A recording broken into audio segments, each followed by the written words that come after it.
తిరుపతిలో Vega jewellers exhibition and sale. Hiranya bridal collection grand launch July 4th, 5th hotel కాన్సిస్, తిరుపతి.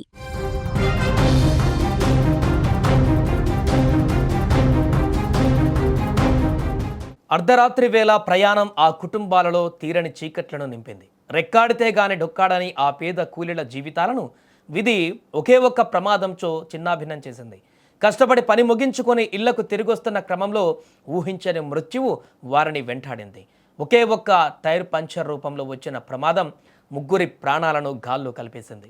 తూర్పుగోదావరి జిల్లా రంగంపేట మండలంలో జరిగిన ఈ ఘోర రోడ్డు ప్రమాదం స్థానికంగా తీవ్ర విషాదాన్ని నింపింది.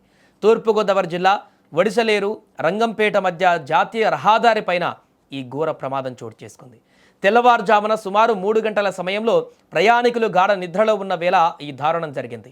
బాపట్ల జిల్లా కొల్లూరు ప్రాంతంలో స్లాబ్ నిర్మాణ పనుల కోసం వెళ్లిన 11 మంది కూలీలు పనులు ముగించుకొని టాటా ఏస్ వాహనంలో తిరిగి స్వగ్రామాలకు బయలుదేరారు. వీరంతా కాకినాడ జిల్లా సామర్లకోట, పిఠాపురం మండలము మల్లం, జల్లూరు గ్రామాలకు చెందిన వారిగా పోలీసులు గుర్తించారు. వాహనం రంగంపేట మండలం పరిధిలోనికి రాగానే ఒక్కసారిగా వాహనం టైర్ పంచర్ అయింది. తీవ్ర వేగంతో ఉన్న వాహనం టైర్ పంచర్ కావడంతో డ్రైవర్ నియంత్రణ కోల్పోయాడు. అదుపు తప్పిన టాటా ఏస్ వాహనం రోడ్డుపైనే ఒక్కసారిగా బోల్తా పడింది. ఇక ఈ ప్రమాదం తీవ్రత చాలా ఎక్కువగా ఉంది. వాహనంలో స్లాబ్ పనులకు ఉపయోగించే భారీ సిమెంట్ రేకులు, ఇనుప సామాగ్రి ఉన్నాయి. వాహనం బోల్తా పడిన వేగంలో ఆ సిమెంట్ రేకులు, బరువైన వస్తువులన్నీ వాహనంలో ఉన్న కూలీల పైన పడ్డాయి. ఈ దాటికి సామర్లకోటకు చెందిన మసకపల్లి బాబు, మురమర్ల రాజు, కాకడ రాజు అనేటువంటి ముగ్గురు కార్మికులు అక్కడికక్కడే ప్రాణాలు కోల్పోయారు. మరణించిన వారంతా 30 నుంచి 35 సంవత్సరాల లోపు వయసున్న యువకులే. ఇక వారి కుటుంబ సభ్యులు ఇప్పుడు కన్నీరు మున్నీరుగా విలపిస్తున్నారు. వాహనంలో ఉన్న మిగిలిన 8 మంది కూలీలకు తీవ్ర గాయాలయ్యాయి.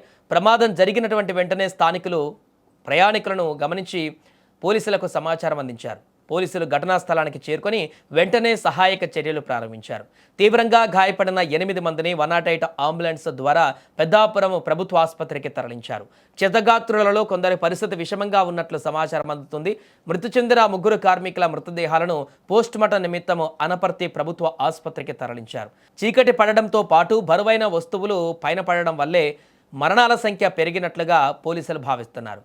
పోలీసులు ఈ కేసు పైన దర్యాప్తు చేస్తున్నారు. కష్టపడి సంపాదించి కుటుంబాలకు పోషించుకునేటువంటి పేద కార్మికులు ఇలా రోడ్డు ప్రమాదంలో ప్రాణాలు కోల్పోవడం ఆయా గ్రామాలలో ఇప్పుడు తీవ్ర శోకాన్ని మిగిల్చింది.